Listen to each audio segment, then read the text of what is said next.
Hello mga Shy! It's Megan Juna Shy Bisaya. For today's video mga Shy, ituturo ko sa inyo kung paano mabuksan ang stream ads. So kung yung Facebook mo mga Shy is hindi pa na-open yung in-stream ads, so itong video na ito is para sa'yo. Let's go!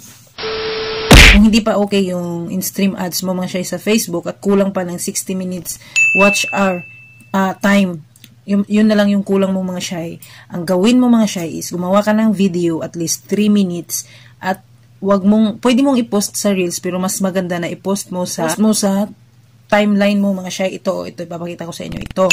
Diyan mo i-post mga Shy. And kung gusto mong maka-set up agad ng in-stream ads, mag-live ka ng at least 1 hour mga Shy para mas mabilis ma-set up yung in-stream ads mo. At next video ko mga Shy, papakita ko sa inyo mga Shy kung ano ang gagawin na ma-open ang ads on Reels. So, hope makatulong itong video na ito mga Shy. Bye-bye!